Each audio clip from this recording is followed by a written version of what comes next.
Mainit ang hapon sa Jerusalem, at ang mga sinag ng araw ay tila tumutusok sa mga pader ng lumang lungsod na gawa sa limestone. Sa ibabaw, makikita mo ang mga tindero na nag-aalok ng pampalasa, mga tinapay na bagong luto, at mga tela na makukulay.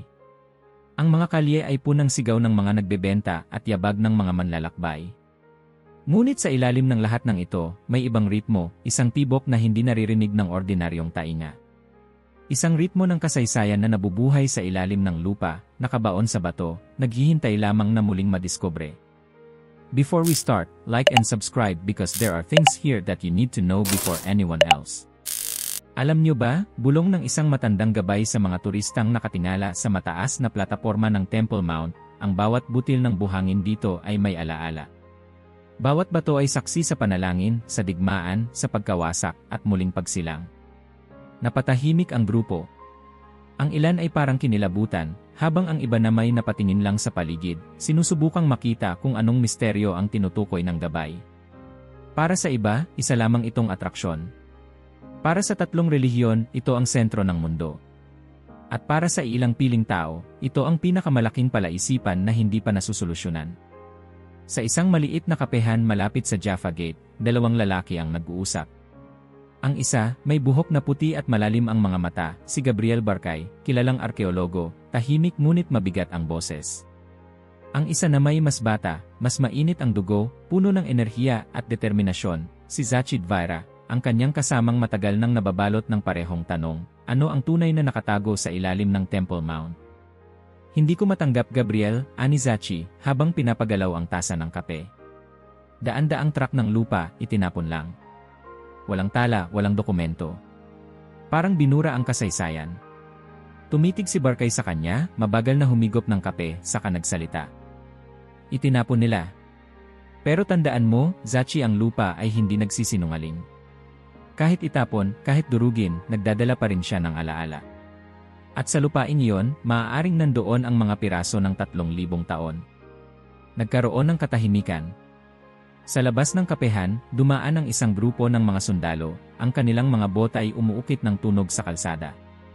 Sa Jerusalem, laging magkadikit ang banal at ang militar, ang panalangin at ang dahas. Bumuntong hininga si Zachi. Kung totoo ang mga hinala natin kung makakita tayo ng mga pangalan, ng mga selyo, ng mga bagay na nagpapatunay sa templo ni Solomon, hindi niya tinapos ang pangungusap. Parang natakot siya sa bigat ng sariling imahinasyon. Itinaas ni Barkay ang kanyang mga mata, tumitig sa kabataan. Kung ganoon, hindi lang kasaysayan ang mababago. Mabubuksan natin ang sugat ng pananampalataya. At kapag nangyari iyon, buong mundo ang gagalaw. Samantala, sa mismong plataporma ng Temple Mount, isang imam ang naglalakad sa gilid ng Dome of the Rock. Ang gintong simboryo'y kumikislap sa ilalim ng araw. Tumigil siya sandali, tumingin sa mga pader at bulong niya, "Ya Allah, huwag mong hayaang mabasag ang balanse." Ngunit ang balanse ay tila matagal nang nakabitin. Ang lupa ay may sariling paraan ng pagbubunyag ng lihim, at minsan, isang pagkakamali lang ang kailangan. Kinagabihan, sa maliit na opisina ni Barkay na punang alikabok at lumang mapa, nakabukas sa mesa ang isang aklat na halos malusaw na ang mga pahina. Isang ulat ng isang Britong inhinyero noong ika-19 siglo, Charles Warren. Naroon ang mga guhit ng mga lagusan, mga imbakang tubig, mga aninong silid na hindi pa muling nakita mula noon. Sa gilid ng pahina, may sulat kamay, hindi ko na ipagpatuloy. Pinigilan ako ng mga otoridad. Ngunit alam kong may mas malalim pa. Napatitig si Barkay. Naroon ang mapa ng isang labirinto, parang pulso ng bundok mismo. Pumikit siya, at sa loob-loob niya'y tanong na matagal nang bumabagabag, kung hindi tayo maghuhukay, sino? At kung makita natin, handa ba tayong tanggapin ang katotohanan? Tumunog ang telepono. Mensahe mula kay Zachi, handa na ang lahat. Dinala na ang lupa sa parke. Magsisimula tayo bukas. Sa sandaling iyon, alam ni Barkay na ang kanilang paglalakbay ay hindi na matitinag. Hindi na lang ito paghahanap ng kasaysayan, ito ay paglalakbay sa pagitan ng pananampalataya at agham, sa pagitan ng nakaraan at ng kasalukuyan. At sa ilalim ng kanilang mga paa, naghihintay ang lungsod na hindi nakikita, ang lungsod ng mga lihim, ng abo, ng panalangin, at ng presensya. Isang lungsod na muling bubukas ang bibig nito upang magsalita. Sa gitna ng lumang lungsod ng Jerusalem, nakatayo ang Temple Mount na parang isang korona ng bato, nakapatong sa mga libong taon ng kasaysayan. Sa tuwing sisikat ang araw, kumikislap ang mga pader at simboryo, ngunit sa ilalim ng liwanag na yon, may dilim na hindi matagos ng sinuman. Sa loob ng maraming siglo, nanatiling sarado ang kailaliman ng bundok. Hindi ito dahil kulang sa tapang ang mga tao, kundi dahil ang bawat patak ng alikabok doon ay itinuturing na banal. Mga hukbo ang dumaan, mga imperyo ang bumagsak, mga harit mananakop ang nag-iwan ng marka.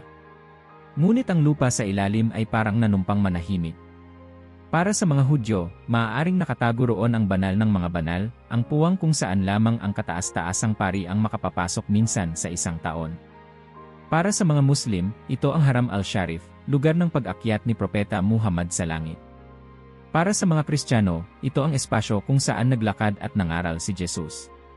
Sa bawat pananampalataya, ito'y sagrado, at sa bawat pagsubok na hukayin, ang kabuuan ng mundo ay nanginginig. Noong ika-19 na siglo, sinubukan ng mga Europeyong manlalakbay at inhenyero na tuklasin ang ilalim ng bundok. Isa sa pinakakilala ay si Charles Warren, na bumaba sa makikitid na tunel na may dala lamang lampara. Nakakita siya ng mga daanang nakaukit sa bato, ng malalaking imbakang tubig, ng mga arkong tila sumusuporta sa isang mas sinaunang estruktura. Ngunit nang kumalat ang balita, mabilis na pinigil ng mga otoridad ang kanyang gawain. Ang mga lokal na pinuno ng pananampalataya ay takot na baka masira ang sagrado. At mula noon, naging bawal ang malalaking paghuhukay sa ilalim ng Temple Mount. Sa loob ng maraming henerasyon, nanatiling marupok ang kapayapaan. Ang mga rabi ay nagbabala, baka sa isang maling hakbang ay mapuntahan ng isang karaniwang tao ang lugar ng banal ng mga banal, isang kasalanang hindi mapapatawad. Ang mga imam ay mariing tumutol, ang paggalaw sa lupa ay isang insulto sa Islam. At kahit ang mga Kristiyano ay nakamasid, natatakot na mabago ang balanse. Kaya't ang bundok ay nanatiling intouchable, hindi binabantayan ng mga sundalo, kundi ng takot at pananampalataya. Pagsapit ng ika-20 siglo, lalo pang tumindi ang tensyon. Noong 1948, nang likhain ang Estado ng Israel, pumutok ang mga digmaan. Naghati-hati ang mga lupain, nagbago ang mga hangganan, ngunit nanatiling apoy ang Temple Mount. Pagkatapos ng digmaang 6 na araw noong 1967, napasa kamay ng Israel ang silangang Jerusalem, kasama ang plataporma. Ngunit upang hindi magliyab ang buong rehiyon, ipinagpasya ang isang marupok na kasunduan, ang soberanya ay sa Israel, ngunit ang pangangasiwang panrelihiyon ay mananatili sa kamay ng Jordanian Waqf. Mula noon, tinawag itong status quo. Sa ibabaw, tila payapa, ang mga Hudyo ay nagdarasal sa muro ng Panaghoy, ang mga Muslim ay nagdarasal sa Al-Aqsa, at ang mga Kristiyano ay dumadalaw sa kanilang mga banal na lugar. Ngunit sa ilalim ng lahat ng ito, ang lupa ay nananatiling sarado. Sapagkat ayon sa kasunduan, walang sinumang arkeologo ang maaaring maghukay sa mismong bundok. Ang bawat kilos ng pala ay maaaring mabasa bilang deklarasyon ng digmaan. Naiintindihan ito ni Gabriel Barkay.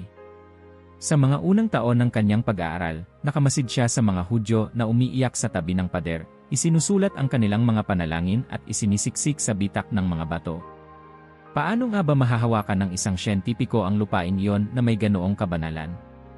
Sa kabilang banda, nakita rin niya ang mga Muslim na nag-aalay ng dasal sa ilalim ng gintong simboryo, naniniwala na roon mismo nagsimula ang kanilang koneksyon sa langit. At napagtanto niya, ang bawat paghuhukay ay hindi lamang paghahanap ng kasaysayan, ito'y pagyurak sa puso ng tatlong pananampalataya. Ngunit si Zachid Vira, ang mas batang kasama, ay mas matapang ang wika. Kung lahat ay mananahimik, Gabriel, sabi niya minsan, mananatiling nakatago ang katotohanan. At ang katotohanan ay hindi pag-ari ng isa lamang na relihiyon. Ito'y kayamanan ng buong sangkatauhan. Kahit na ganoon, alam din ni Zachi ang panganib. Ang Waqf ay mariin sa kanilang posisyon, anumang hukay ay panghihimasok sa kanilang soberanya. Ang mga rabi, lalo na ang mga ultra-orthodox, ay halos ipinagbawal ang mismong pag-apak ng mga Hudyo sa esplanada, sa takot na hindi sinasadyang masagasaan ang pinakabanal na lugar. At ang mga leader ng mundo, mula hanggang Washington, ay alam na ang balitang paghuhukay sa Temple Mount ay maaaring magpasiklab ng kaguluhan. Dahil dito, nanatili ang bundok na parang isang kabaong na nakalibing sa loob ng sarili nitong kasaysayan. Sa iba't ibang sulok ng Jerusalem, ang mga arkeologo ay malayang naghuhukay sa mga pader ng Herod, sa mga daang Romano, sa mga simbahan ng Byzantine. Ngunit kapag ang usapan ay Temple Mount, bigla itong natatapos. Parang nakatindig ang isang di nakikitang pader na hindi malalampasan. At gayon, taon-taon, lumipas ang panahon. Ang bundok ay naging pinakatahimik na tagapag-ingat ng lihim. Ang mga iskolar ay nagtatanong, talagang mayroong bang unang templo? O ito ba ay alamat na nilikhang pampanitikan? May mga nagsasabing wala ng ebidensya na ito'y kathang-isip lamang. Ngunit para sa iba, ang pananahimik ng bundok ay siya mismong katibayan na may itinatago ito. Ang status quo mula 1,967 ay nananatiling parang pisi na manipis, nagdurugtong sa dalawang bangin, kapayapaan at digmaan. Sa papel, ito'y kasunduan lamang. Ngunit sa katotohanan, ito'y isang pader ng takot at paggalang. Sa bawat hakbang ng peregrino, sa bawat panalangin sa tabi ng pader, naroon ang paalala, may mga lugar na hindi basta-basta maaaring dalawin. Ngunit ang lupa ay hindi marunong magpigil magpakailanman. Sa katahimikang iyon, may nararamdamang pulso, isang bulong mula sa kailaliman, may mga lihim ako. May mga kwento ako. Hintayin niyo lamang. At sa mga gabing payapa, kapag tumigil ang mga sigaw ng kalye at ang mga panalangin ay nauwi sa katahimikan, mararamdaman ng mga tulad ni Barkay at Vara na ang bundok mismo ay humihinga, parang naghihintay. Naghihintay ng sandaling may mga has basagin ang lumang sumpa at pakinggan ang tinig ng mga bato. Noong huling taon ng dekada 90, isang pangyayaring halos hindi sinasadya ang yumanig sa katahimikan ng Temple Mount. Sa ilalim ng esplanada, naroon ang tinatawag na Solomon's Stables, isang malawak na espasyo na pinalawak ng mga Crusader at muling ginamit ng mga sumunod na henerasyon. Sa mahabang panahon, nanatili itong nakasarado, isang tahimik na silid na tanging mga gwardya ng Waqf lamang ang lumalapit. Ngunit noong 1979, nagpasya ang mga otoridad ng Islamic Waqf na magsagawa ng malawakang pagsasaayos. Ang dahilan, ayon sa kanila, ay praktikal, kailangang palawakin ang lugar para sa mas maraming mananampalataya. Ngunit ang kanilang kilos, mabilis at halos walang abiso, ay nagbukas ng sugat na hanggang ngayon ay hindi pa tuluyang naghihilom. Sa isang gabi ng tag-init, nagsimulang pumasok ang mabibigat na makina, at sa sumunod na mga linggo, daan-daang truck ng lupa ang inalis mula sa ilalim ng bundok. Isipin mo ang eksenang iyon, mga truck na pumapasok at lumalabas, puno ng bato, buhangin at lupa na naipon sa loob ng 1,000 taon. Walang arkeologo, walang tala, walang pagsusuri. Ang bawat pala ng makina ay tila lumalason sa kasaysayan, sinasama ang mga bakas ng nakaraan sa basurahan ng Kidron Valley. Nabalitaan ito ng mga arkeologo ng Israel, at agad silang nagalit. Sa kanilang mata, ito'y hindi simpleng pagtatayo. Ito'y isang trahedya, isang pambihirang pagkasira ng ebidensyang hindi na maibabalik. Isang masakar sa arkeolohiya, ayon kay Gabriel Barkay nang una niyang marinig. Hindi siya makapaniwala na sa mismong lugar na iyon, sa pinakasagradong bundok, nagaganap ang ganoong uri ng walang pakundangang paggiba. Si Zachid Vara, na noon ay nagsisimula palang tumulong kay Barkay, ay nagsalita ng may apoy sa kanyang tinig, Gabriel, hindi ito basta-basta pagkakamali. Ito ay pagpatay sa ating nakaraan. Ngunit kahit sa kanilang pagkabigla, wala silang magawa upang pigilan ang pag-agos ng mga truck. Ang politika at relihiyon ay mas mabigat kaysa sa agham. Ang mga politiko ay nag-atubili, natatakot silang ang pagkontra ay magdulot ng kaguluhan sa mga kalye ng Jerusalem. Kaya't ang mga truck ay nagpatuloy, araw-araw, linggo-linggo, hanggang sa mahigit 400 toneladang lupa ang naitapon sa libis. Sa Kidron Valley, ang lupa ay naiwan na parang bunton ng walang halaga. Ngunit sa ilalim ng mga butil ng alikabok na iyon, nakahimlay ang mga labi ng 3 milenyo ng kasaysayan. Ang mga sirang piraso ng palayok, mga buto, mga barya, at marahil mga selyo ng nakaraan, lahat ay hinagis ng walang pag-aalala. Nang makita ni Barkay ang mga bunton, hindi siya nakapagsalita.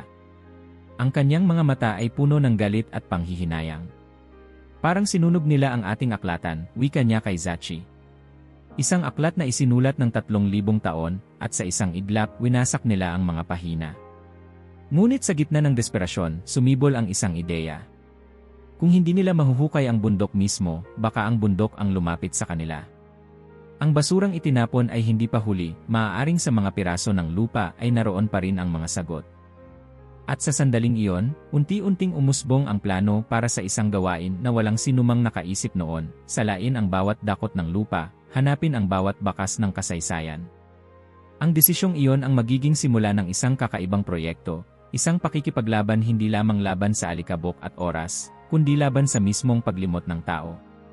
Sapagkat ang lupaing ipinagbawal hukayin ay siya mismong nagbigay ng daan upang muling buksan ang mga pintuan ng nakaraan. Mula sa abo ng trahedya, may mga taong nagpasyang hindi basta-basta tatanggapin ang pagkawasak. Nang ipagbuhos ng daan-daang truck ang lupa mula sa Solomon Stables sa libis ng Kidron, para sa marami ito ay basura. Ngunit para kina Gabriel Barkay at Zachid Vira, ito ay gintong pagkakataon na itinapon sa tabi-tabi. Isang hapon, nakatayo sila sa gilid ng bunton ng lupa, at ang araw ay bumabagsak sa kanilang mga balikat. Tahimik si Barkay, nakatingin sa alikabok na dinadala ng hangin. "Naririnig mo ba, Zachi?" tanong niya. Naguluhan ang binata. "Ano po ang tinutukoy ninyo?" Ngumiti si Barkay, mapait ngunit puno ng determinasyon. "Ang mga tinig. Ang lupa ay may tinig. At hindi natin hahayaang mamatay ang mga yon." Doon ipinanganak ang ideya. Kung hindi nila mahuhukay ang bundok mismo, sila ang magdadala ng bundok sa kanilang mga kamay. Balde-balde, sako-sako, sisimulan nilang salain ang lupa. Hindi ito glamoroso. Walang branding pahayag o malalaking pondo. Isang mesa, ilang kahon, at ang walang sawang pasensya ang kanilang unang mga kasangkapan. Noong 2004, sa isang parke sa silangang Jerusalem, nagsimula ang eksperimento. Sa umpisa, kakaunti lamang ang tumulong, ilang estudyante, ilang kaibigan. Ngunit unti-unti kumalat ang balita. Ang proyekto ay tinawag na Temple Mount Sifting Project. Ang mismong mga durog na bato at lupa na itinapon ay babasahin nilang muli, piraso-piraso, butil-butil. Dumating ang mga voluntaryo mula sa iba't ibang dako ng mundo. May mga estudyanteng Hudyo mula Amerika, may mga Kristiyanong peregrino mula Europa, may mga turista na nadala ng kuryosidad.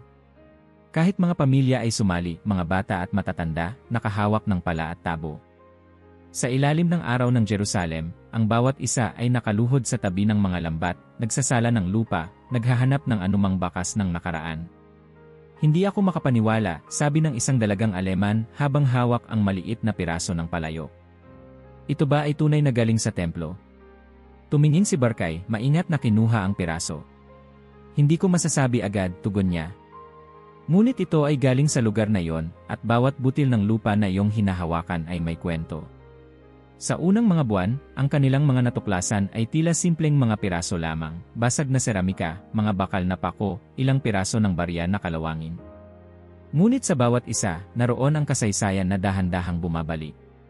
May lumabas na barya mula sa panahon ni Herodes, may seramika na malinaw na ginamit sa mga ritual, at maging mga buto ng hayop na nagpapahiwatig ng mga sinaunang sakripisyo. Isang araw, si Zachi mismo ang nakakuha ng kakaibang bagay. Sa kanyang palad, lumitaw ang maliit na piraso ng metal na may ukit. Tinitigan niya ito, kumunot ang noo. "Gabriel," tawag niya. Lumapit ang matanda, at nang makita ang inskripsyon, napangiti siya. "Ito'y mula sa panahon ng mga krusada," bulong niya. "Ang mga mandirigma ay nagdala ng kanilang mga krus dito. At ngayon, muling lumitaw." Habang lumilipas ang mga taon, libu-libong artifact ang naipon. Mahigit kalahating milyon ang kanilang nasala. May mga singsing, mga palamuti, mga pana, at mga sisidlang ginagamit sa ritual. Ang bawat isa ay parang hibla na muling nagbubuo ng tela ng kasaysayan. Ngunit higit sa lahat, lumitaw ang di inaasahang kahulugan ng proyekto, hindi na lamang ito isang gawaing siyentipiko. Isa itong tulay. Ang mga voluntaryo na mula sa iba't ibang panig ng mundo ay lumuhod sa tabi ng isa't isa, walang iniisip na relihiyon o politika, nakikinig sa parehong bulong ng lupa. Ang Temple Mount Sifting Project ay naging isang himala ng pakikipagtulungan, isang maliit na sagot laban sa kaguluhan. Isang batang Hudyo ang minsang nagsabi, habang hawak ang piraso ng basag na banga, "Kung ang mga bato ay nakakapagsalita, ano kaya ang sasabihin nila?" Tumingin si Zachi, at mahinahong tugon niya, "Sasabihin nila na hindi kailanman nalilimutan ng lupa." Naghihintay lamang itong muling marinig. Sa mga gabing pagod na pagod si Barkay, madalas niyang isipin, mula sa isang trahedya ay lumitaw ang isang pintuan. Kung hindi itinapon ang lupa, hindi kailanman magsisimula ang proyektong ito. At kung hindi ito nagsimula, marahil ay hindi na muling mabubuo ang mga nawawalang bahagi ng kasaysayan ng templo. At habang ang buwan ay sumisilip sa ibabaw ng Jerusalem, at ang hangin mula sa Kidron Valley ay humahaplos sa mga labi ng alikabok, alam nila na nagsimula na ang tunay na laban. Sapagkat sa bawat piraso na kanilang natagpuan, lumalapit sila hindi lamang sa kasaysayan, kundi sa puso mismo ng misteryo ng bundok. Isang umaga sa parke kung saan isinasagawa ang pagsasala, sumikat ang araw na tila may dalang kakaibang liwanag.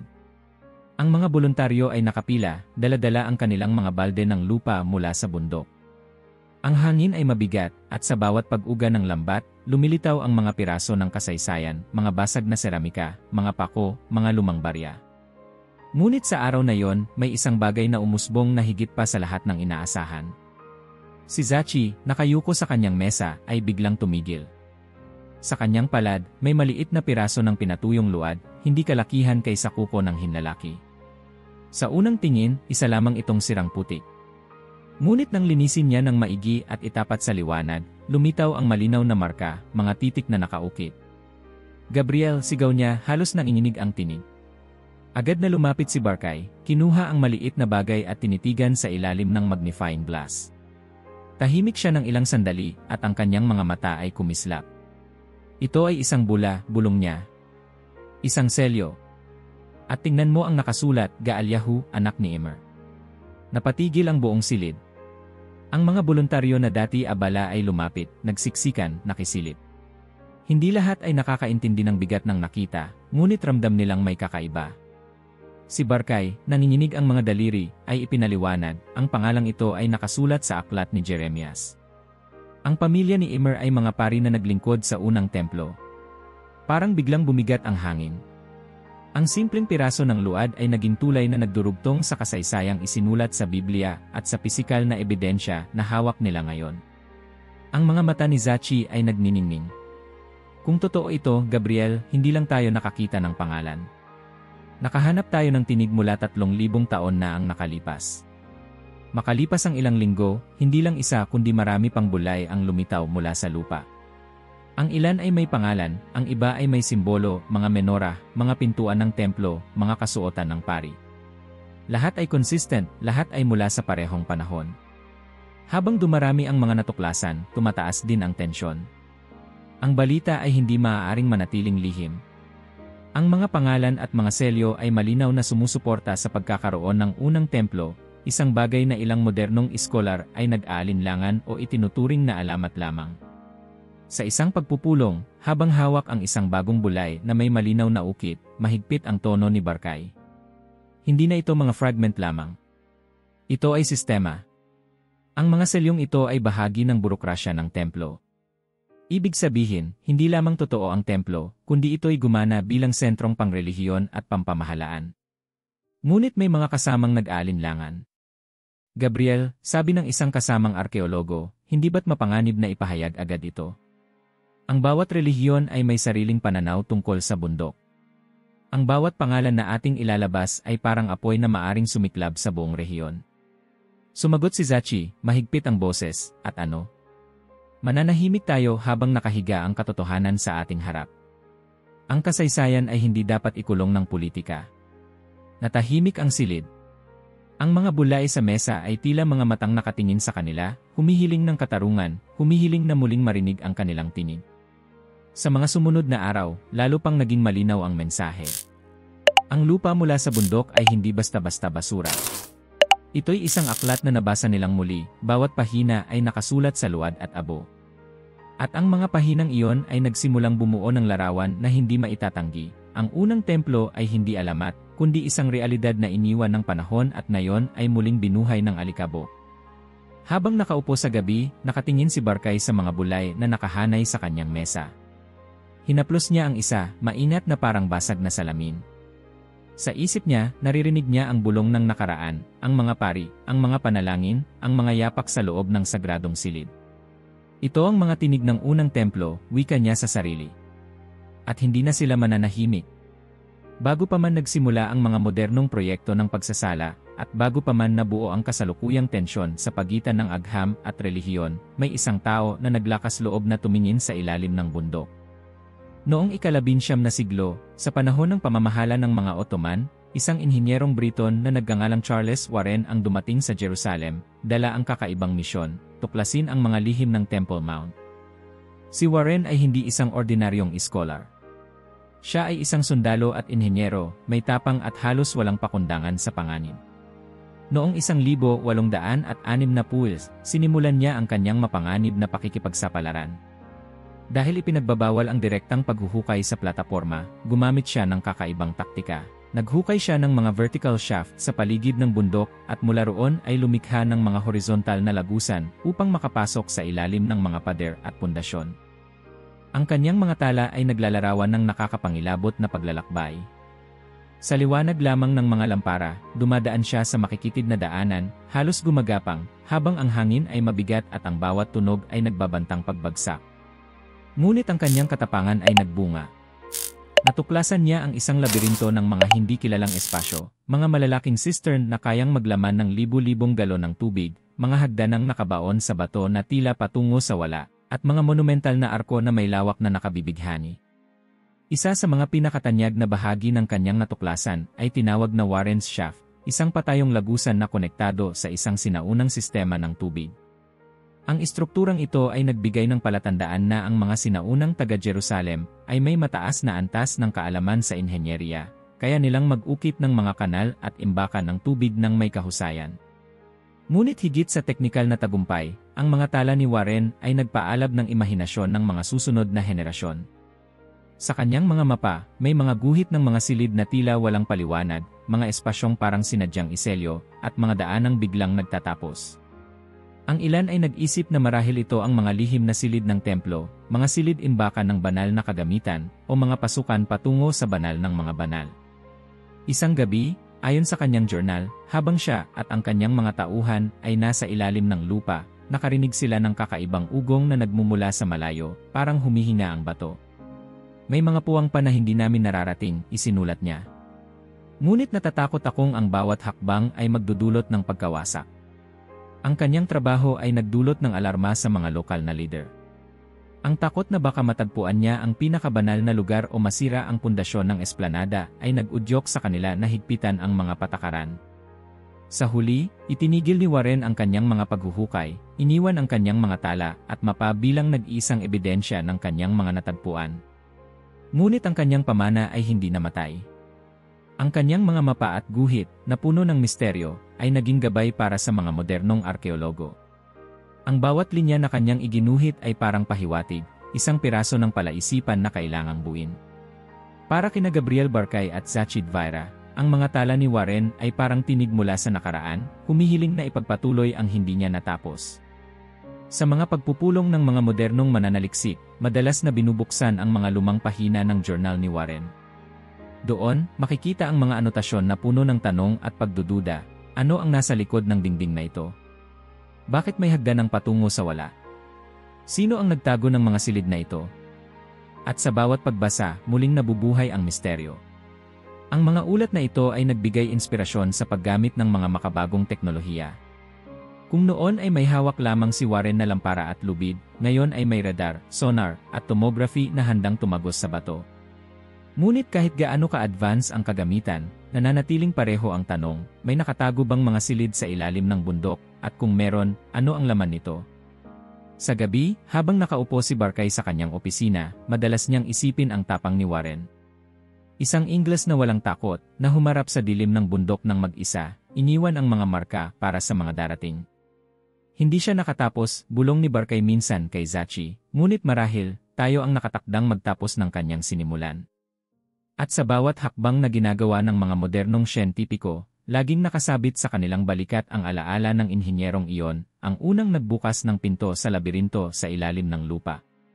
Sa mga pahina ng kasaysayan at pananampalataya, may isang salitang laging bumabalik kapag pinag-uusapan ang templo ni Solomon, Shekinah. Hindi ito pangalan ng tao o ng lugar, kundi isang konsepto, isang misteryosong presensya na sinasabing bumababa mula sa langit upang manirahan sa gitna ng mga tao. Sa mga sinaunang teksto ng mga Hudyo, ang Shekinah ay inilalarawan bilang liwanag na pumupuno sa banal ng mga banal, isang liwanag na hindi basta nasusukat ng mata, kundi nararamdaman ng kaluluwa. Para sa mga rabi, ito ang pinakamataas na kabanalan. Sa kanilang mga kwento, kapag ang mataas na pari ay pumapasok sa banal ng mga banal tuwing araw ng pagbabayad sala, siya lamang ang maaaring humarap sa presensyang iyon. Ang bawat kilos, bawat salita, bawat paghinga ay dapat na malinis at walang dungis. Sapagkat ang Shekinah ay hindi maaaring lapitan ng karumihan, at ang sinumang lalapit ng hindi handa ay maaaring hindi na makalabas ng buhay. Dahil dito, hanggang sa makabagong panahon, marami sa mga Hudyo, lalo na ang mga Orthodox, ay tumatangging tumapak sa mismong Temple Mount. Para sa kanila, ang panganib na di sinasadyang masagasaan ang lugar ng banal ng mga banal ay napakalaki. Ang mismong lupa ay parang may apoy na nakatago sa ilalim, handang sumiklab kung mali ang yapak. Sa mga pasukan ng bundok, madalas makikita ang mga palatandaan mula sa mga rabbinical authority, bawal sa mga Hudyo ang umakyat sa bundok. Ito'y babala at paalala na may mga hangganan na hindi dapat tawirin. Ngunit habang ang pananampalataya ay nagtatakda ng katahimikan, ang agham at arkeolohiya ay nagtutulak ng kuryosidad. Para kina Gabriel Barkay at Zachi Dvaira, ang konsepto ng Shekinah ay higit pa sa simbolo. Sa kanilang mga paghuhukay ng lupa mula sa bundok, paulit-ulit na lumilitaw ang mga artifact na malinaw na may koneksyon sa mga ritual ng kadalisayan at banal na serbisyo. Ang bawat bula na may pangalan ng isang pari, ang bawat seramikang ginamit para sa handog, ay parang bulong na nagsasabing, "Totoo kami. Narito kami." Isang gabi, habang nakaupo sila sa kanilang maliit na opisina, binuksan ni Zachi ang isang lumang aklat at binasa ng malakas, at ang kaluwalhasyan ng Panginoon ay napuno ang bahay, at ang mga pari ay hindi makapasok sa banal ng mga banal dahil sa presensya ng Shekinah. Tumigil siya at tumingin kay Barkay. "Gabriel, paano kung ang mga ebidensya na hinahanap natin ay hindi lamang kasaysayan, kundi patunay ng isang presensyang ito?" Tahimik ang matanda. Matagal siyang nakatingin sa mga bulay sa mesa, sa mga palayok at mga piraso ng abo. Sa huli, nagsalita siya, "Kung totoo iyan, Zachi, ibig sabihin hindi lamang tayo naghuhukay ng mga bato. Naghuhukay tayo ng mismong puso ng Diyos." Sa kabilang panig ng lungsod, habang ang mga Muslim ay nagdarasal sa Al-Aqsa, at ang mga Kristiyano ay nagtitipon sa kanilang mga simbahan, ang misteryo ng Shekinah ay nananatiling anino sa isipan ng lahat. Para sa ilan, ito'y banal na lihim na dapat manatiling sarado. Para sa iba, ito'y hamon na dapat tuklasin. Ang Temple Mount ay naging parang dagat na may dalawang alon, ang alon ng pananampalataya na humihiling ng katahimikan, at ang alon ng siyensya na nagtutulak patungo sa kaalaman. Sa pagitan ng dalawang iyon, ang Shekinah ay nananatiling anino, nakikita ngunit hindi mahawakan, nararamdaman ngunit hindi lubos na maipaliwanag. At sa mga gabing tahimik, kapag ang hangin mula sa bundok ay dumadaloy pababa sa lambak, parang may bulong na umaalingaw-ngaw, "Ako'y naririto. Ako'y hindi umaalis."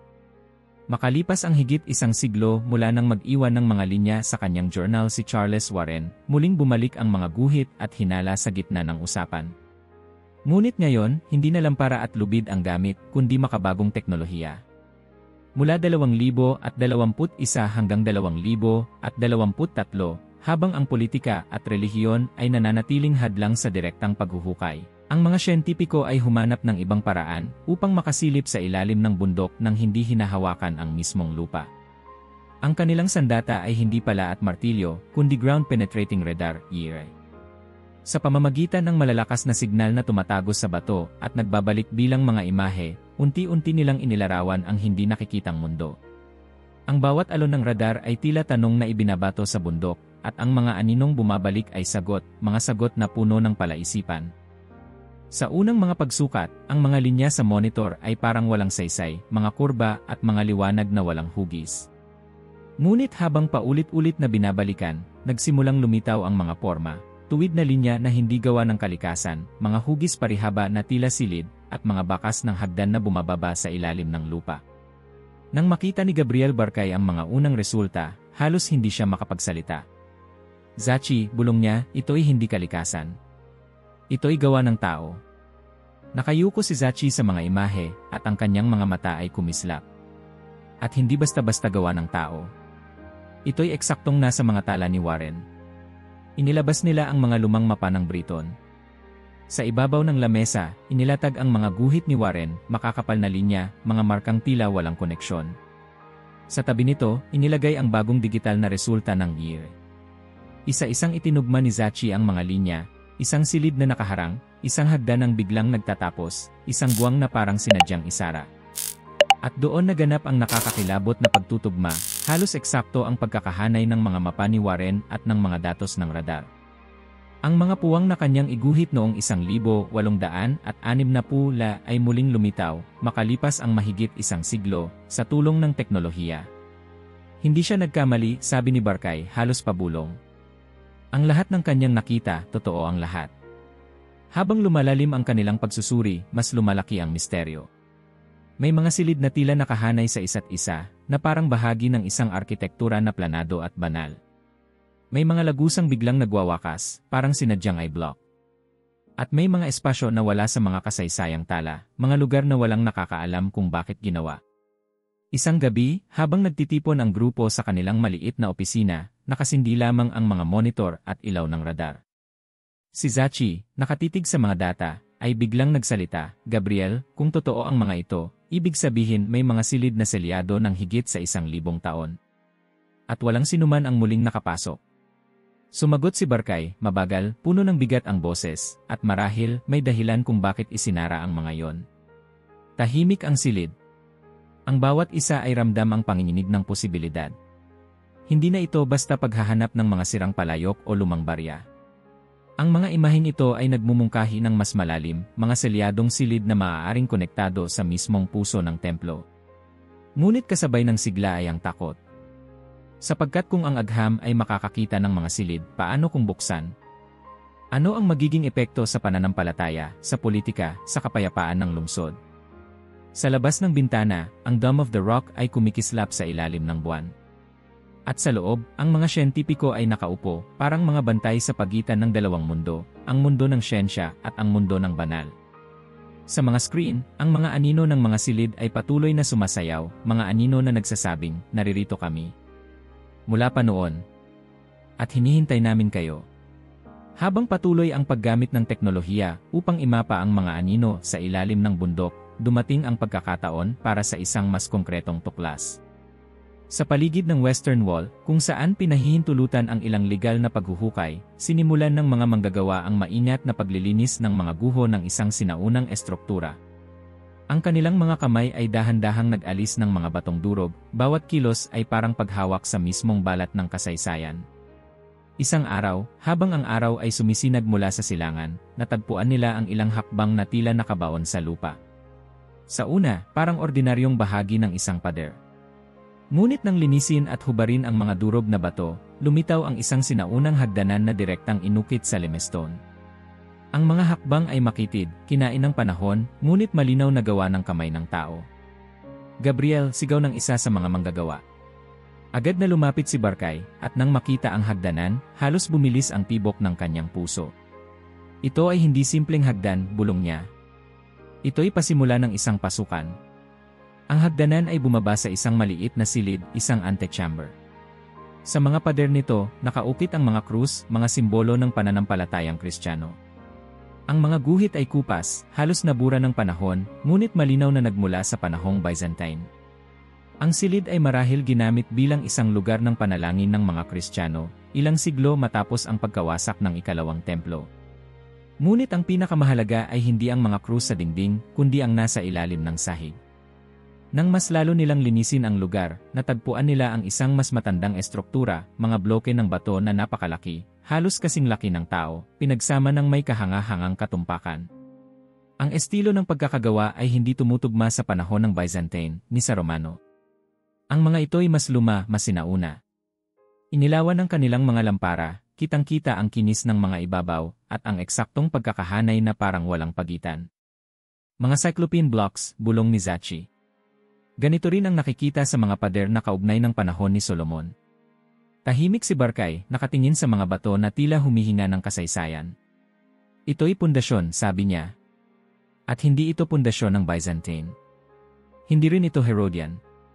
Ito'y mas luma pa."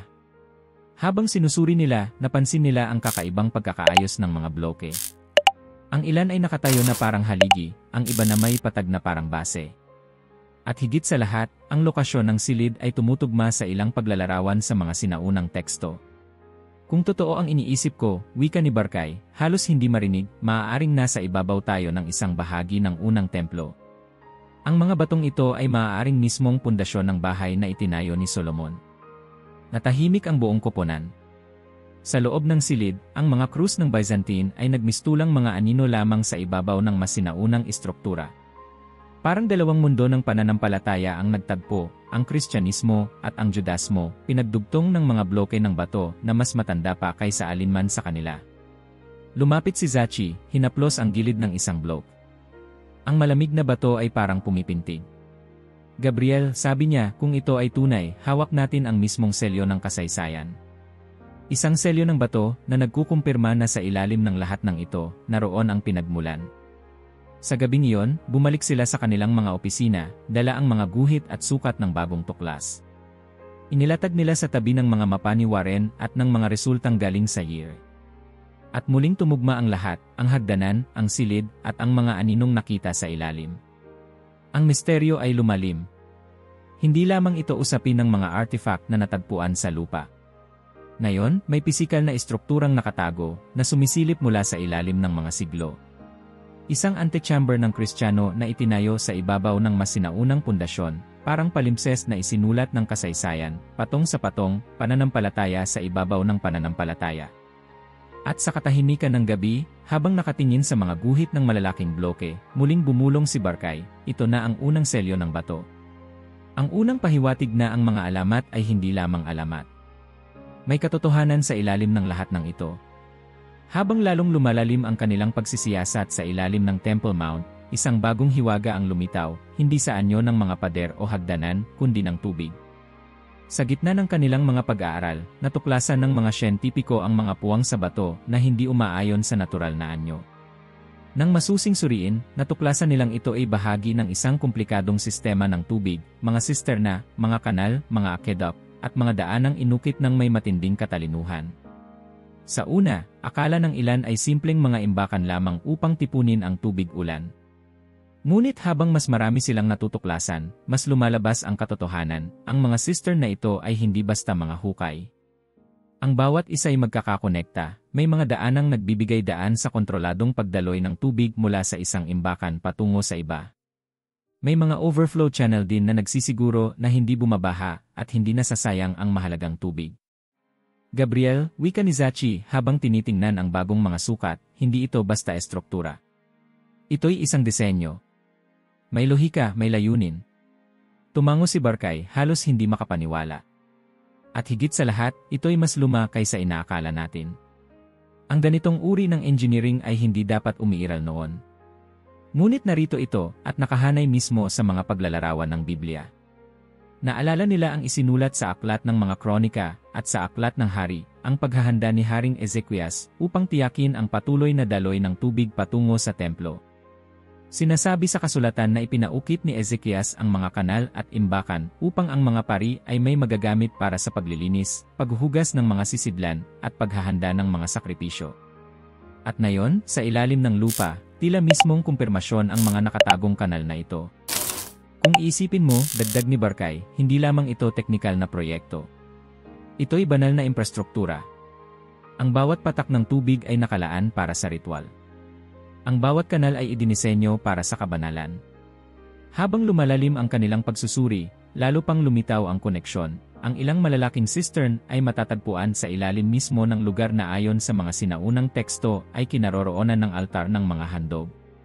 Sa loob ng isa sa mga imbakan, natagpuan ang mga bakas ng abo at organikong material na tila nagmula sa paulit-ulit na paghuhugas at paglilinis. Tahimik na tumingin si Zachi sa madilim na lalim ng sisterna. Gabriel, sabi niya, ibig sabihin, ang buong liturhiya ng templo, mula sa paglilinis hanggang sa sakripisyo, ay nakasalalay sa sistemang ito. Para bang ang tubig mismo ang bumuhay sa kabanalan.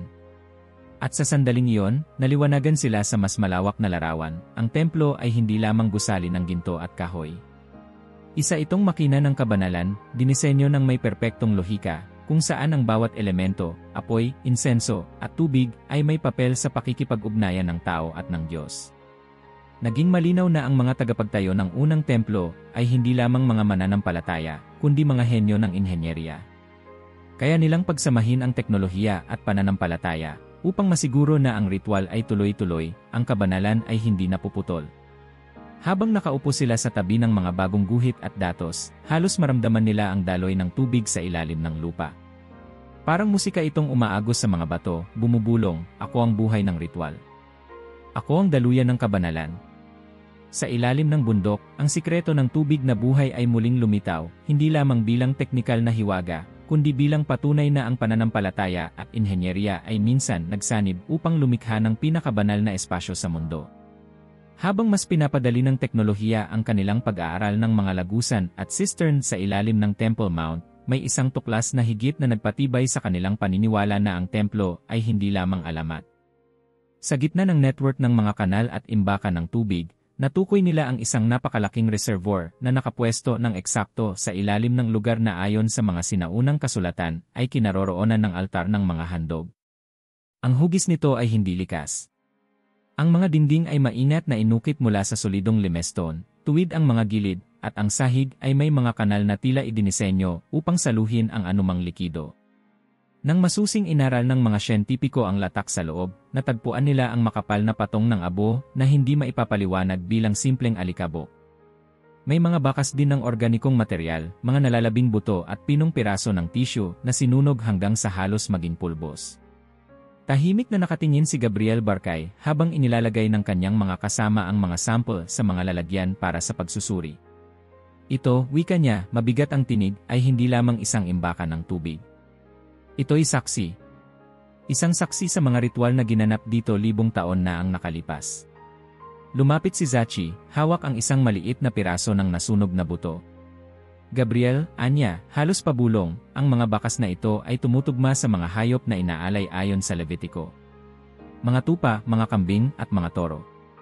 Ang lahat ng ito'y isinakripisyo, at ang kanilang dugo at abo ay dumaloy rito. Ang katahimikan sa silid ay tila mas bumigat. Hindi na ito simpleng lugar ng inhenyerya. Ito'y isang altar, hindi nakikita, nakatago, ngunit malinaw na totoo. Ang kanilang natuklasan ay nagbigay ng pisikal na ebidensya na ang templo ay hindi lamang mito o alamat na itinayo sa mga pahina ng kasulatan. Ito'y isang gumaganang estruktura, maingat na idinisenyo upang suportahan ang komplikadong liturhiya ng sinaunang Israel. Sa isang pagpupulong ng grupo, inilatag nila ang mga resulta ng pagsusuri. Ang carbon dating ng abo ay tumutukoy sa ika-6 hanggang ika-7 siglo bago ipanganak si Kristo, eksaktong panahon ng unang templo. Ang mga kanal ay nagpapakita ng sistematikong pagdaloy ng likido, marahil ng dugo ng mga alay at ng tubig na ginamit para sa paglilinis. Hindi na ito haka-haka, sabi ni Barkay, nakatitig sa lahat. May altar dito. At ang ating mga kamay ay muling humipo sa mga bakas ng apoy na minsang nagliyab para sa Diyos. Ngunit kasabay ng kasiyahan ay dumating ang bigat ng tanong. Kung totoo ang lahat ng ito, kung may pisikal na altar na nakatago sa ilalim ng bundok, ano ang magiging epekto nito sa tatlong pananampalataya? Ang bawat relihiyon ay may sariling interpretasyon, at ang bawat ebidensya ay maaaring magpalala ng mga hidwaan. Gayunman, para sa mga arkeologo, ang sandali ay malinaw. Hindi na nila hinahawakan ang mga alamat, hinahawakan nila ang mga labi ng apoy, ang abo ng mga sakripisyo, ang patunay ng ritual na minsang nag-ugnay sa langit at lupa. Sa gabing iyon, habang nag-iisa si Barkay sa kanyang opisina, inilapag niya ang isang maliit na lalagyan ng abo sa kanyang mesa. Pinagmasdan niya ito ng matagal, at sa kanyang isipan ay naririnig niya ang mga tinig ng mga pari, ang pag-awit ng mga levita, at ang sigaw ng mga taong nag-aalay. At sa kanyang puso, alam niya, ang altar ay hindi na lamang isang kwento. Ito ay isang estrukturang muling bumangon mula sa kadiliman, nagbubunyag na ang templo ay minsang umiral, hindi bilang mito, kundi bilang isang buhay na sentro ng pananampalataya. Sa kalagitnaan ng kanilang pagsisiyasat sa ilalim ng Temple Mount, dumating ang araw na nagbago ng takbo ng buong ekspedisyon. Habang sinusundan nila ang mga linya ng mga kanal at mga bloke ng bato na tila nagpapakita ng mas sinaunang estruktura, natagpuan ng koponan ang isang daanang bahagyang natabunan ng guho. Nang una itong makita, inakala nilang karaniwang pagguho lamang ng pader. Ngunit habang mas maingat nilang nililinis, mas lumilinaw ang kakaibang katangian nito. Ito ay hindi natural na pagkakabara. Ang pasilyo ay sadyang isinara ng tao. Ang mga bato ay iniayos na parang pader, maingat na ipinasok at pinatibay upang walang makadaan. Hindi ito gawa ng panahon, kundi ng mga kamay na nagdesisyong ang kabila ng pasilyo ay hindi dapat marating. Tahimik ang buong lugar. Ang bawat isa sa koponan ay nakatigil, nakatingin sa harap nila na parabang nakatayo sa harap ng isang lihim na pintuan ng kasaysayan. Si Zachi ang unang nagsalita, "Gabriel, hindi ito simpleng pagkakapatong ng mga bato. Ito'y isang pader na sadyang itinayo upang magsara ng daan." Tumango si Barkay, mabagal, habang hinahaplos ang ibabaw ng bato. Isang pader na isinara ng may dahilan. At tanungin natin ang ating sarili, anong dahilan? Dinala nila ang mas modernong kagamitan upang suriin ang kapal at ang anyo ng pagkakasara. Gamit ang ground-penetrating radar, natukoy nilang sa likod ng pader ay may bakanting espasyo, isang silid na hindi nabubuksan sa loob ng higit 1,000 taon. Ang puso ng bawat isa ay tumibok ng mas mabilis. Ang mga imahen lumitaw sa monitor ay malinaw na nagpapakita ng isang kamara, isang espasyo na sinadya talagang ilihim. Sa mga sumunod na araw, pinagpulungan nila kung ano ang susunod na gagawin. May ilan sa mga siyentipiko ang nagbigay babala, kung ito ay selyadong silid, maaaring may nakatagong dahilan kung bakit ito isinara. Baka ito ay banal at baka hindi tayo dapat pumasok. Ngunit ang iba, dala ng apoy ng kuryosidad, ay nagpilit, at kung doon nakatago ang katotohanan na matagal na nating hinahanap. Kung ito ang mismong puso ng misteryo. Sa huli, nagdesisyon silang ipagpatuloy. Hindi ito naging madaling pasya. Alam nilang bawat galaw ay may kasamang panganib, hindi lamang ng pagbagsak ng mga bato, kundi ng pagsiklab ng mas malalaking tensyon kung sakaling kumalat ang balita. Kaya tahimik nilang isinagawa ang gawain, sa ilalim ng mahigpit na pagbabantay at sa gitna ng katahimikan ng gabi. Habang isa-isang inaalis ang mga batong nagbabara, ramdam ng lahat ang bigat ng 1,000 taon na unti-unting bumibigay. Ang bawat batong kanilang iniangat ay parang pahina ng kasaysayan na muling binubuksan. At sa bawat hakbang, lumalapit sila sa isang puwang na matagal nang itinago ng mga sinaunang kamay. Nang matanggal ang huling bloke, natambad sa kanila ang isang makitid na bukana. Malamig ang hangin na lumabas mula sa loob, parang buntong hininga ng nakalibing na panahon. Tahimik ang lahat. Walang nagsalita. Para bang alam ng bawat isa na sa sandaling iyon, tumawid sila sa pagitan ng alamat at katotohanan. Si Barkay, na nakatayo sa harap ng bukana, ay halos hindi makagalaw. "Narito na tayo," bulong niya. Isang hangganang sinadya talagang isara. At ngayon, tayo ang unang muling tatapak dito. Ang silid sa kabila ng pader ay nananatiling balot ng dilim. Ngunit ang simpleng presensya nito ay sapat na upang maghatid ng takot at pananabik. Ano ang itinago rito? Bakit ito isinara? At bakit ngayon, matapos ang 1,000 taon, muling binuksan?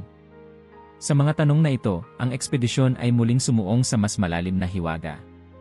Ang kanilang mga puso ay sabay na puno ng pangamba at pananabik. Sapagkat sa likod ng nakasilang hangganan, naroroon ang susunod na kabanata ng kasaysayan, isang lihim na handang magsiwalat ng kanyang tinig. Nang tuluyang mabuksan ang makitid na bukana sa likod ng selyadong pader, bumungad sa kanila ang dilim na parang walang hanggan. Ang mga ilaw ng kanilang mga lampara ay naglaro sa hangin, kumakapit sa alikabok na matagal nang natulog sa loob ng 1,000 taon. Maingat silang pumasok, bawat hakbang ay alon ng kaba at pananabik. Ang unang sumalubong sa kanila ay ang amoy, isang halong alabok, sinaunang bato, at isang matamis na bakas ng sinunog na insenso na tila nanatili pa rin sa hangin. Sa paligid ng maliit na silid, halos 3 metro lamang ang lapad, nakalagay sa lupa ang mga pira-pirasong lamparang itim na may uling, tila minsang nagsindi ng liwanag sa loob. Ang ilan ay nakataob, ang iba'y basag, ngunit lahat ay may marka ng sinaunang paggamit. Sa mga gilid ng silid, may mga tumpok ng abo na nakahalong maliliit na bato at sinunog na buto. Sa gitna, isang mababang bilog na altar na yari sa bato ang nakatayo, kalahating puno ng abo at pinong alikabok. Para bang ang oras mismo ay huminto sa sandaling isinara ang pintuang iyon. Tahimik ang lahat, nakatitig sa nakikita. Si Zachi ang unang lumapit, inilawan ang gitna ng altar. Doon nila napansin ang kakaibang marka. Sa ibabaw ng isa sa mga bato, may inskripsyon na nakaukit, kupas ngunit malinaw pa ring mabasa. Gumamit sila ng maliit na brush at dahan-dahan, lumitaw ang mga letra ng Paleo-Hebreo. Binasa ito ni Barkay, nanginginig ang boses, siya na naninirahan dito, ang kanyang espiritu ay hindi umaalis. Parang tumigil ang kanilang paghinga. Ang bawat salita ay bumigat sa silid na parang kulog na hindi naririnig. Ito'y hindi simpleng ukit. Ito'y deklarasyon, isang pahayag ng presensya na hindi nawala, isang patotoo na ang sagradong puwang na ito ay hindi basta iniwan ng panahon. Napaatras si Zachi, hawak ang kanyang dibdib. Gabriel, ito ba ang tinutukoy nila sa mga kasulatan?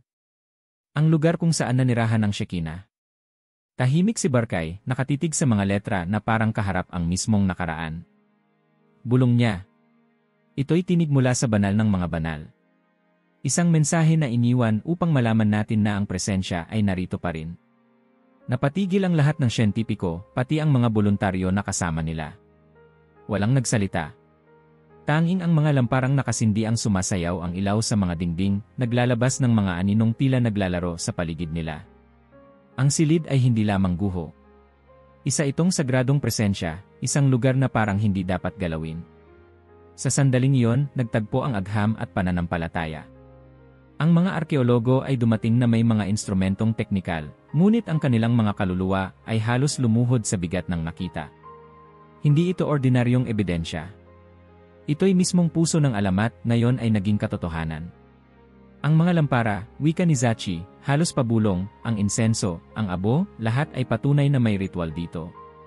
At ang inskripsyon iyon ang susi. Hindi lamang ito lugar ng pagsamba. Ito'y lugar ng presensya. Tahimik na nakaupo si Barkay sa tabi ng altar, hawak ang kanyang ulo, parang pinapasan ang bigat ng 3 milenyong pananampalataya. Ngayon, bulong niya, alam ko na kung bakit nila isinara ito. Hindi nila gustong mawala ang presensya. Gusto nilang manatili itong sagrado, nakatago, ligtas mula sa mga kamay ng tao. At sa katahimikan ng silid, habang ang kanilang mga ilaw ay kumikislap sa mga pader, lahat sila ay nakaramdam ng parehong bagay, isang panginginig na hindi mula sa takot, kundi mula sa pakiramdam na sila'y hindi nag-iisa. Ang balitang lumabas mula sa ilalim ng Temple Mount ay parang kidlat na kumalat sa buong mundo.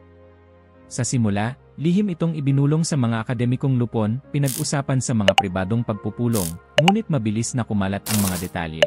Isang silid, selyadong 1,000 taon, at isang inskripsyon na nagsasabing siya na naninirahan dito. Ang kanyang espiritu ay hindi umaalis. Para sa ilan, malinaw ang kahulugan, natagpuan na ang banal ng mga banal. Ang mga relihiyosong Hudyo na naniniwalang hindi dapat lapitan ang lugar ay naguluhan. Ang ilang rabi ay halos hindi makapagsalita sa galit at takot. Kung may pumasok doon ng walang karampatang ritual na kadalisayan, mariing wika ng isa, ito ay paglapastangan sa pinakamataas na antas. Ang iba naman ay tumangis, sapagkat ang mismong lugar ng presensya ay muling nabuksan, ngunit hindi ng isang mataas na pari, kundi ng mga arkeologo at siyentipiko. Sa kabilang panig, ang mga otoridad na Islamiko ay mabilis na naglabas ng pahayag. Para sa kanila, ang anumang pagtuklas na ginamit upang patunayan ang mga pahayag ng mga Hudyo tungkol sa bundok ay isang banta sa kanilang soberanya. Ang Waqf ay nagbabala, ang Haram al-Sharif ay pag-aari ng Islam. Ang anumang salaysay na taliwas dito ay mapanganib at hindi katanggap-tanggap. Ang mga imam ay nagbabala na maaaring sumiklab ang galit ng mga mananampalataya kung ang mga tuklas ay gagamitin laban sa kanila. At hindi rin nagpahuli ang Kristyanismo. Ang ilang leader ay nakakita ng pagtuklas bilang tanda ng propetikong katuparan.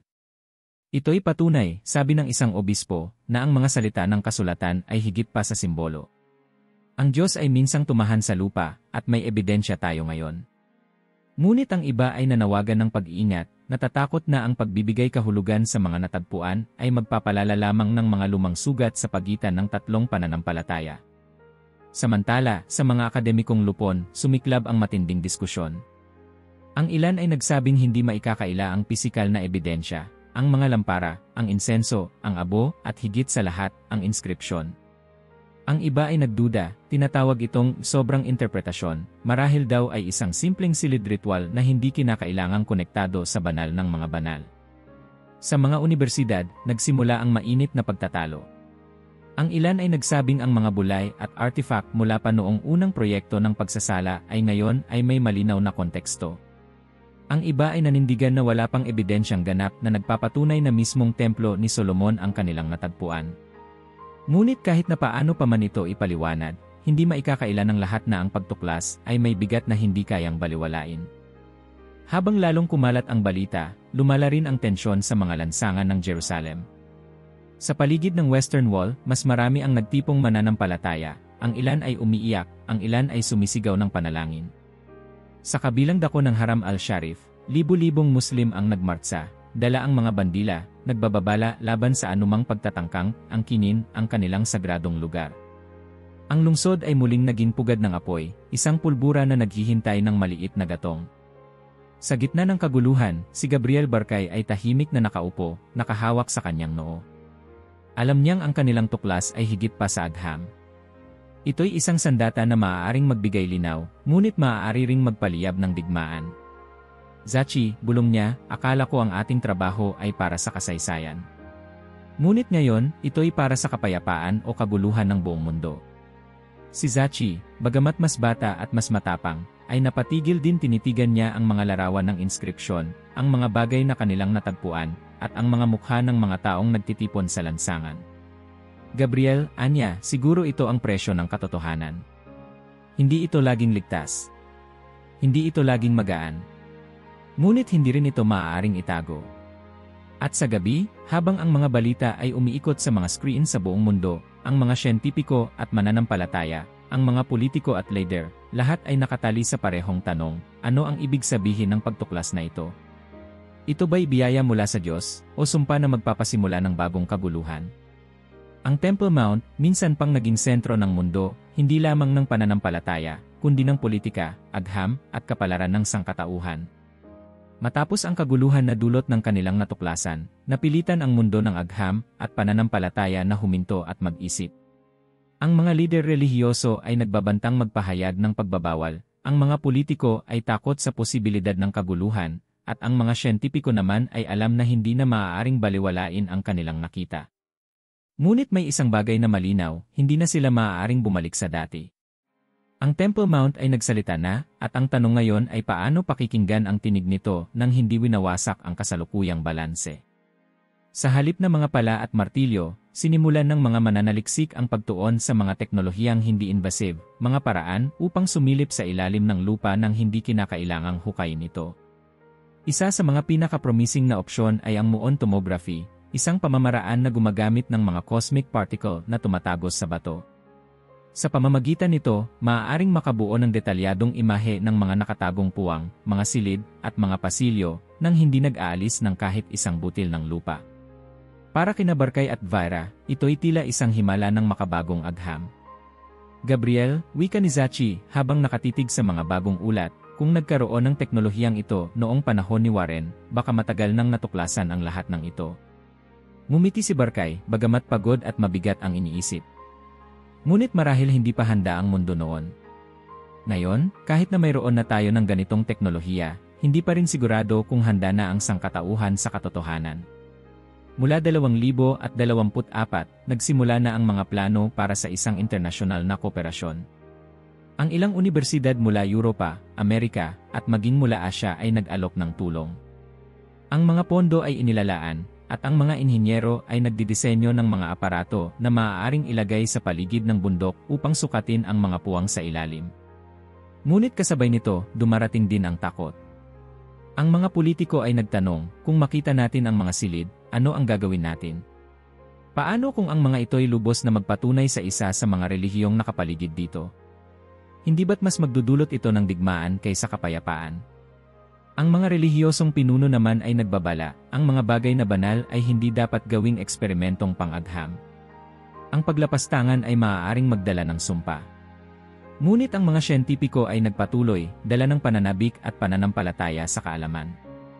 Para kay Zachi, ito'y personal na laban. Hindi ito tungkol sa politika, wika niya sa isang pagpupulong. Ito'y tungkol sa pag-unawa kung sino tayo, kung saan tayo nanggaling, at bakit nananatili tayong nakatali sa bundok na ito.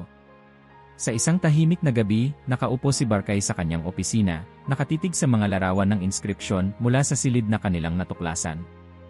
Hawak niya ang isang sipi ng salita, siya na naninirahan dito, ang kanyang espiritu ay hindi umaalis. Pinikit niya ang kanyang mga mata at huminga ng malalim. Zachi, wika niya, marahil ito ang pinakamabigat na pasanin na dala natin. Hindi lamang natin nadiskubre ang kasaysayan. Nadiskubre natin ang isang presensya na hindi madaling ipaliwanag. At ngayon, nasa ating mga kamay kung paano ito ipapakita sa mundo. Sumagot ang kabataan, puno ng determinasyon, Gabriel, kung ang Shekinah ay nananatili, marahil ang ating tungkulin ay hindi ito saktan. Ang agham ay hindi kaaway ng pananampalataya. Maaari itong maging tulay. Ang kanilang mga salita ay nagmistulang pangako. Sapagkat sa hinaharap ng sagrado, walang katiyakan kung ano ang matutuklasan pa. Ngunit may isang malinaw, ang karera para sa katotohanan ay hindi na lamang laban ng mga arkeologo at siyentipiko. Isa na itong laban para sa kaluluwa ng sangkatauhan, kung paano igagalang ang banal habang hinahabol ang kaalaman. At sa ilalim ng malamlam na ilaw ng kanilang silid, habang naririnig ang mahinang ingay ng syudad sa gabi, ramdam ni Barkay at Vara ang bigat ng kanilang misyon. Hindi na sila simpleng mga arkeologo. Sila na ngayon ang mga tagapagdala ng lihim ng bundok, isang lihim na maaaring baguhin ang mundo. Sa wakas, matapos ang mga taon ng pagdududa, pagtutol, at lihim na paghahanap, ang Temple Mount ay hindi na lamang alamat o mito. Hindi na rin ito basta lugar ng pananampalataya na sinusubok ng bawat henerasyon. Sa kanilang mga kamay, sa pamamagitan ng mga artifact, ng mga inskripsyon, ng mga selyadong silid at ng mga sistemang inhenyeryang natuklasan, nakapagdokumento ang mga arkeologo ng isang katotohanan, ang bundok ay may laman. Ang kasaysayan nito ay hindi katang-isip, kundi totoo, nakaukit sa bato, nakabaon sa abo, at nakapinta sa mga pader ng kadiliman. Ngunit sa halip na magbigay ng mga sagot, ang mga natuklasan ay nagbukas ng mas maraming tanong. Kung ang isang maliit na silid lamang ay naglalaman ng ganoong bigat ng presensya, ano pa ang nakatago sa ilalim? Kung ang isang inskripsyon ay nagsasabing siya na naninirahan dito, ang kanyang espiritu ay hindi umaalis, ilang iba pang tinig ang naghihintay na marinig. Kung ang isang sistema ng tubig ay nagpakita ng sopistikadong liturhiya, gaano kalalim ang kaalaman ng mga sinaunang tagapagtayo? Para kina Gabriel Barkay at Zachid Vira, ang kanilang paglalakbay ay higit na naging personal kaysa sa ano paman. Sa bawat hakbang, nadama nila na hindi lamang sila naghuhukay ng lupa, naghuhukay sila ng pagkakakilanlan ng sangkatauhan. Ang bundok ay hindi lamang sagrado para sa isa, kundi para sa lahat. Ang bawat bato ay nagdadala ng tinig ng mga Hudyo, mga Kristiyano, at mga Muslim. Ang bawat patak ng tubig na dumaloy sa mga cistern ay nagdala ng alaala ng mga panalangin, sakripisyo, at pananampalataya. Sa mga huling linggo ng kanilang pananaliksik, madalas nilang tanungin ang isa't isa sa katahimikan ng gabi. Gabriel, tanong ni Zachi minsan, ano ang tunay na ibig sabihin ng lahat ng ito?